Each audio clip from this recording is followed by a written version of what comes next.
guys, it's Tiara Jasmine Fielding, and you're listening to Broadway Babe 2000. We have so many fun things to discuss this week. There's always so many great things going on in the Broadway world, and I'm super excited that I have a friend here to talk about them with me. Why don't you introduce yourself? Hi, I'm Shane. This is Shane. I've known him for a little while now, a couple months. We actually have a pretty funny story about how we met that we'll talk about in a little while. But I thought it would be such a great idea to bring him on. He's a huge theater lover. Why don't you tell us a little bit about yourself and how you've come to be involved in theater now? Well, as you know, I am a huge theater nerd, and I currently go to school at the American Musical and Dramatic Academy, also known as AMDA, and I am in my second semester, and I'll be going into my third in the summer, hopefully, and yeah. That's so exciting. And I always love talking to other huge theater nerds because when I first met Shane, I was like, I'm going to get along with this kid so well because we could just geek out over things going on in the theater world. And he is a spitting image almost of Ben Platt, which is just like the funniest thing. Everybody says it to him all the time. What do people say to you? People always tell me do you know that you look like Ben Platt and stuff like that? And sometimes I get confused as Ben Platt, which is pretty weird because he's been my idol for so many years and now I look like him. It's just very strange, but I'm blessed. And on Halloween, you dressed up as one of his characters from The Politician, right? Yes, I did. And I went to one of the filming locations to take pictures for Instagram. It was amazing. That's so awesome. And you actually got to meet Ben Platt. I did. I ran into him at Wicked. That must have been the funniest thing. Did you say to him, don't we look alike? Or did he say you look like me or anything like that? No, I was such in shock. I wasn't expecting to see him at Wicked. I would have been in shock too, honestly. I maybe would have peed myself a little. Yeah. I'm surprised I didn't. Did you just turn and notice him? How did that even happen? Well, what's it called? Before the show, I was with my friend Bree, and she also jokes around and says that I look like Ben Platt, and on her Twitter she's like, haha, I'm seeing Wicked with Ben Platt. And then next thing you know, my friend who was also there with me, he was like, Ben Platt is actually in the audience, not a joke to you, but he's actually in the audience. And we were dying, and then I had to go to the bathroom really bad during Act 2, but I was not going to miss Hannah Corneau's No Good Deed or any of her moments because she's such an amazing alphabet. So after the show, I ran to the bathroom, and next thing you know, I saw him, and I died. I would honestly be flipping out if I saw him. I'd cry. But that's just so funny. And you guys will see on my Instagram, Shane really does look like Ben. I'm not lying. He could honestly play his body double in the show if Ryan Murphy wanted him to. I wish. It may happen. Who knows? But yeah, so we're both theater students doing musical theater in college. So we've had this transition due to the coronavirus to online learning, and it's definitely been something different for sure. I mean, how's it been going for you, Shane, taking dance, acting, music classes all online? It's definitely been a difficult change. We're all not used to this. And obviously the schools aren't used to this because this is the first time a pandemic's ever happened.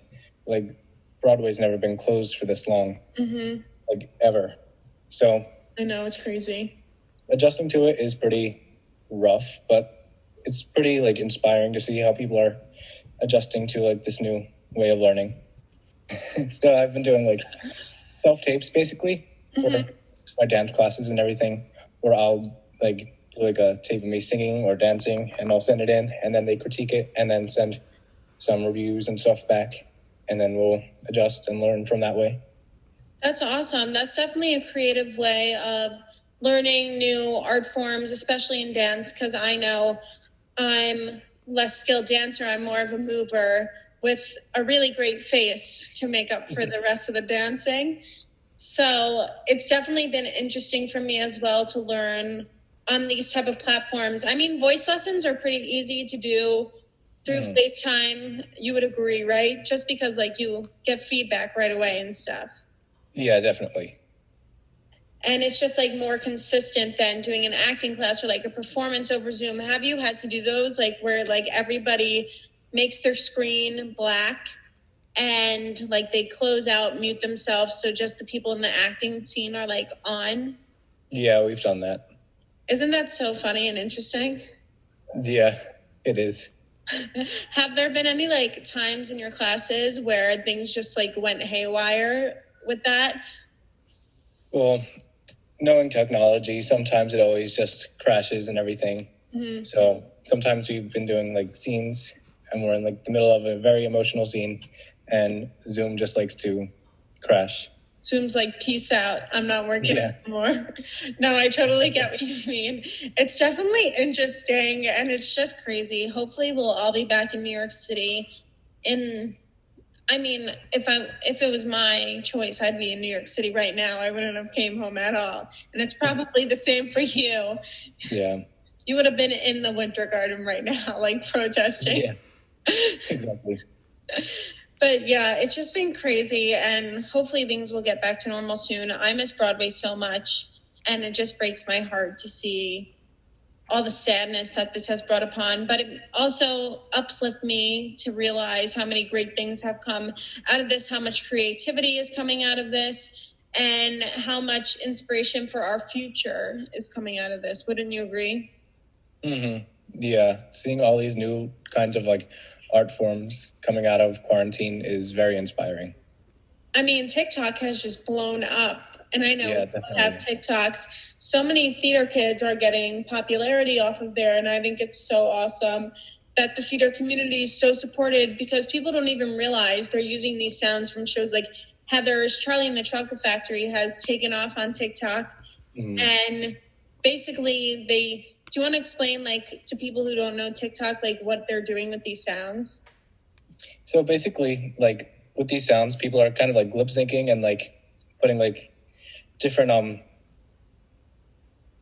don't know what I'm trying to say, but like basically they're just lip syncing to the sounds and everything and having a good time. Yeah.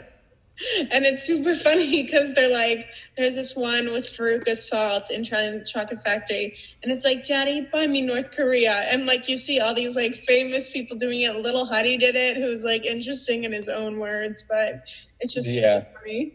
When I first heard that sound on TikTok, I was like, wait, isn't this Charlie and the Chocolate Factory? I was like, it's not even the old one, it's the revival. So it's super funny. I was like, where's Christian Borle? Like, is he about to hop in the conversation? But yeah, so Shane and I actually met under like extremely weird circumstances, like extremely weird. So let's talk about this. We met seeing Slave Play, which I've spoken about this on my podcast before, that I got free tickets to Slave Play through Twitter, thanks to Mr. Alex Brightman. Mm-hmm. And like, it was just, what was your side of the story that night? How did it all happen for you? So I just got done class and I was walking back from Lincoln Center and I was just listening to music on my way back. My phone was like dying. I was trying not to like go on my phone. And then as I walk into my room, I just put my bags down and then I get a text and then I check my phone and I just check my phone like as I usually do after school. And then on Twitter, I just saw his tweet that was like 10 seconds ago. I was like, oh my God. So I dropped everything and just replied to that. And luckily enough, he replied and history was made. Yeah, history was made. So basically Alex Brightman tweeted like, I have 4 free tickets to see Slave Play tonight. Like my treat. First 4 people to text back will get them. So I was sitting in my dorm room, like going to see the show called Dork Night with my friend Drayden. And then all of a sudden on Twitter, I see Alex Brightman and I say, I'm going to see Slave Play. Like, screw this Dork Night show. And I tweet back and Alex Brightman like responds to me right away. And I'm like, can my friend come too? Like, and he let me and my friend go. And then we get to the theater. We pick up the tickets. The tickets were like $272 each, right? Yeah. Mm-hmm. And it was just so crazy. And then his name was on the last 4 digits of his credit card, I think, too. But like, I wouldn't try to figure out the other numbers. I have the ticket stub like saved. It's like all saved. You probably have it saved too, right? Yeah, it's up in New York though. Oh, all your stuff's still at school? Yeah, because my school, they didn't know like how bad it was going to be, so we were going to go back in like 3 weeks. Mm-hmm. But it wasn't until like later that they said that the rest of the semester is going to be remote. So are you going to be in the same room like whenever you go back, or are they like having movers move your things out? Because that's what they're doing at my school. But I had already gotten my things out because I only live like 40 minutes away from the city. I'd assume that they'd let us go up and get our stuff. Mm-hmm. Because our next semester starts like late July. Mm-hmm. Yeah, that's the good thing about AMDA. Like they let you, like you could fast track the BFA, which is super awesome. Mm-hmm. But yeah, back to Alex Brightman. I have all of his things saved, and then I see this boy and this girl come sit down, and we introduce ourselves to each other, and then we just had a great conversation. We were also mind blown with what was going on. Like, it was so confusing, so exhilarating. We saw the show. Like, what were your thoughts that night? My heart was like racing because like my absolute idol gave me a ticket to see a show that I wanted to see for like a long time. Mm-hmm. And like meeting all these like different people from like different colleges, but they were all like my age. So it was very cool to make new friends. And it was really funny because we were there on like a special night too. I believe it was the LGBTQ plus night or something like that. So they had speakers after the show. And then funny enough, after the show, we wanted to go try to thank Alex Brightman. So we tried to meet him at the stage door. Unfortunately, he was not there, but I would not give up. It was the funniest thing. My friend Drayden came with Shane and I and this girl Brittany, who goes to another school in the city, who's super nice, and we like all like made a little crew, and then after we were like all tweeting thanks Alex. Like, it was the cutest thing ever. People even recognized us at the slave play. Oh yeah, and I think they recognized you because like you have like a recognizable face because you do like Ben Platt, so they were like, this kid, oh my god. Love that. But yeah, that was just the craziest night. And then we've always stayed in contact after that. I saw Shane at Broadway Con. He was dressed as Evan Hansen. Yep. Because, like, you might as well, like, milk it out, right? Mm-hmm. He's like, I look like Ben Platt. Might as well, like, flaunt it. But yeah, it was just such a funny coincidence. And I'm so happy to have met you. Like, you're such a sweet person, and it's so nice of you to be doing this with me. So this week's Broadway Bae of the Week is the one and only Orfeh, who's an icon, queen, legend. She slayed the game as Paulette in Legally Blonde. Mm-hmm. She slayed the game in Pretty Woman with her husband, Andy Carroll. What are your feelings, Shane? I love Orfeh. When I first listened to the Legally Blonde OBC, I was like, why is the lady who plays Paulette? Perfect. I forgot her name for a second. She's just spot on. She's amazing. And I was like, I have to like follow her with like her career. Mm-hmm. And I just think it's so cool how her husband and her do shows together. I think that's so iconic. How they did Legally Blonde and now they did Pretty Woman. And I think they were even in Saturday Night Fever too. Yeah, they were. That's how they met. I was about to say, I think that's like when they started dating, actually. Mm-hmm. Which is pretty crazy. I mean, they've been able to do so many shows together. It's like they probably have the same agent, so they're a package deal. You know, you get one, you get the other. Yeah. And they're the perfect couple to play like husbands and wives. And it's funny because in Legally Blonde, Andy Carroll, Orfeh's husband, played both her ex-boyfriend, ex-husband, who was like trailer trash man. And then he also played Kyle, which is her love interest in the show. So it's fun to see both sides. Mm-hmm. But yeah, I just love her so much. And she has such a killer voice. I mean, she slays for days. And she could riff on top of any Elle Woods any day, I tell you. If it was like a couple years earlier and she could pull off playing a college student, then that role would have been hers easily. Mm-hmm. But I actually saw her last year at Broadway Con when she did the Pretty Woman panel. She's so amazing, right? Yeah. And such a sweet person, too. I've had so many conversations with her over Instagram and in person, and she's always been so nice, and she reposts my Instagram stories, which is super sweet. And I just love getting support from those in the theater community. Okay. So, Shane, I know you're a big fan of The Office, which is an amazing show. I love The Office. And there's actually an Office musical. Yes. Have you heard anything from it before? I did. I heard their one number from their opening number, and I love it. And The Office is just so funny. So I find it hysterical that they've made it into a musical. And they're actually making a musical parody of Parks and Recreation. It's by the same guys who did The Office, which I think is awesome. Because The Office has been off-Broadway for a little while now, right? Mm-hmm. And I'm just super excited because Parks and Rec is more my show. I know you said you're a bigger fan of The Office, right? Mm-hmm. Correct. So who's your favorite Office character? I really love Phyllis. I think she's very legend. And that's the same actress who played Sadness in Inside Out. Yes, I would love for that to be a musical too. That would be such a great musical. I wonder how they would do that, though. Would they put them in big, puffy costumes or just, paint them every night like Elphaba or something? Disney will find a way. Disney will find a way. Maybe it will be one of the shows that come after quarantine. Hopefully.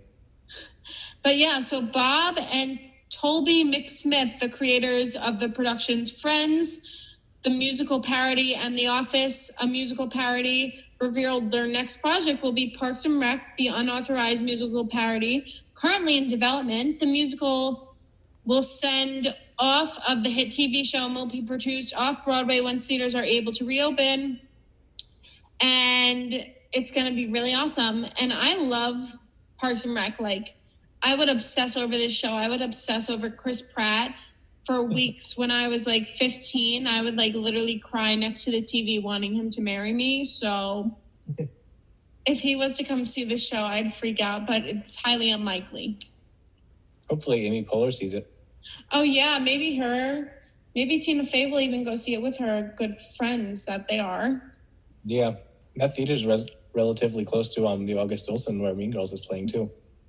Yeah, Tina could just waltz on over. And you know what's funny? I was talking to people about how when theater comes back, we were wondering if they're going to stunt cast, if people like Tina Fey, is she going to play the mom in Mean Girls? Is she going to play the teacher?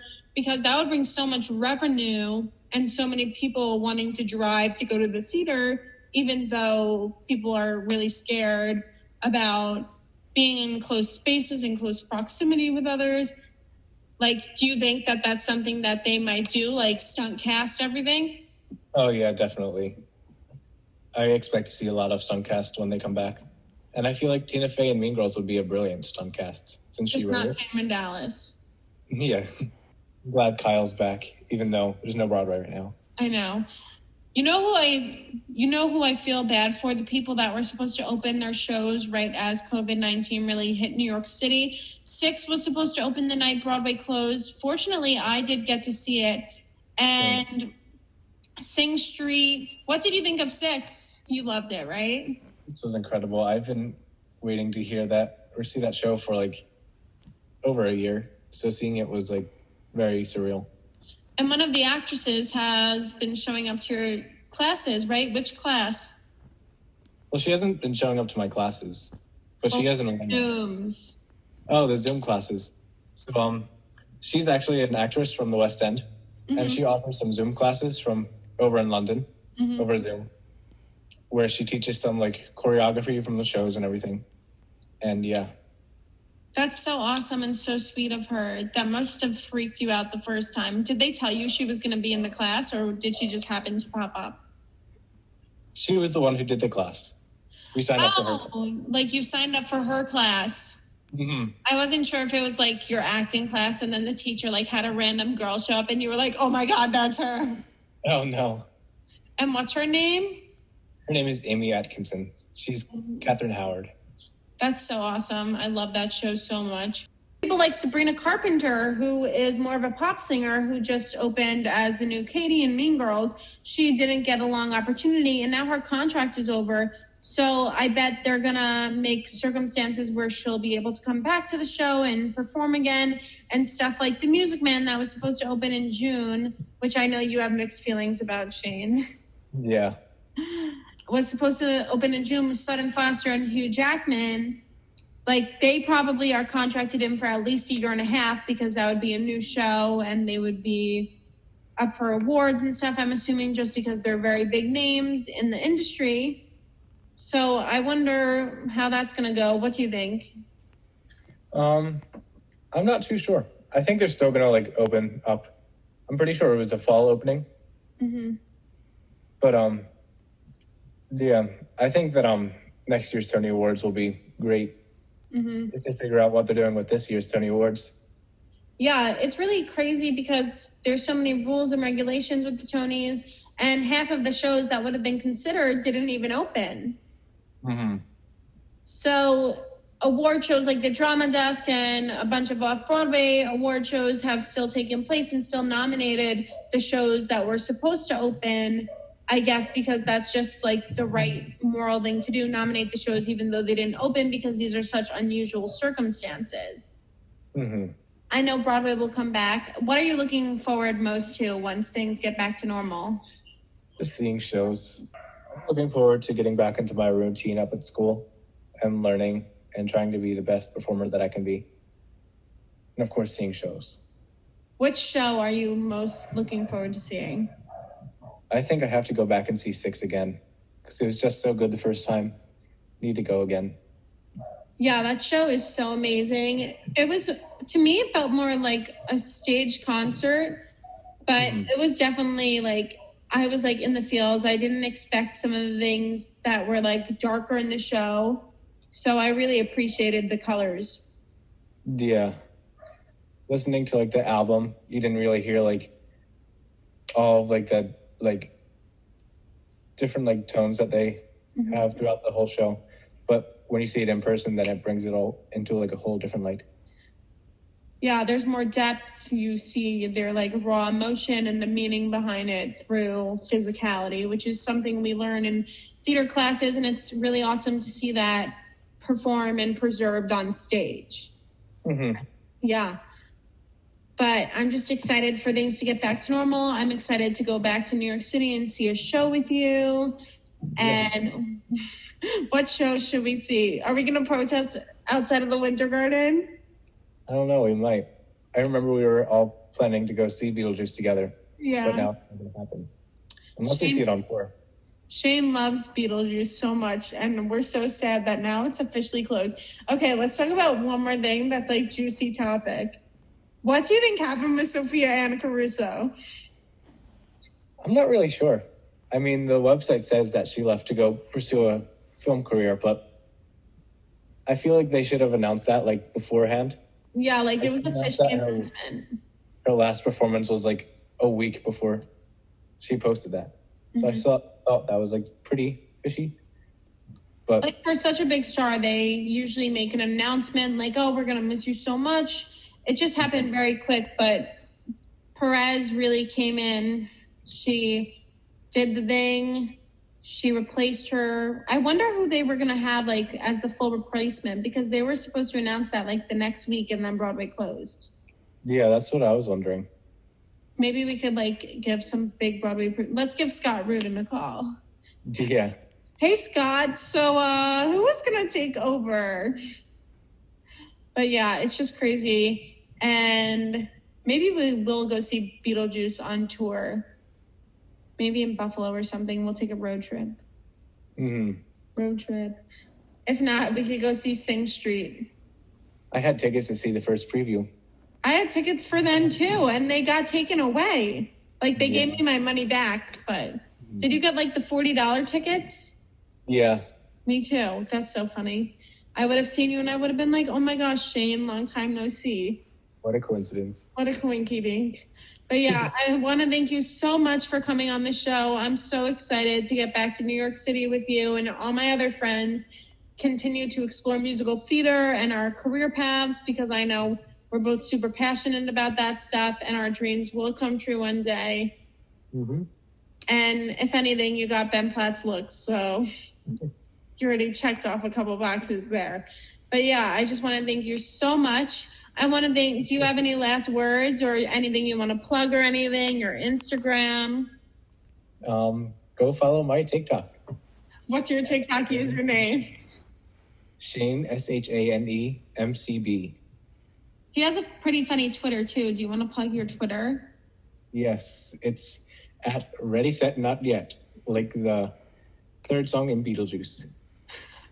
He always gets so many likes on his tweets. And I'm like, I want those likes from the theater community. It's not fair. I want to be quirky theater, but people probably are like, this girl's just annoying. She's obsesses with it so much. Oh, no. But yeah, go follow Shane's TikTok, his Twitter, his Instagram is tagged at Broadway Babe 2000, and then you could spot him looking like Ben Platt.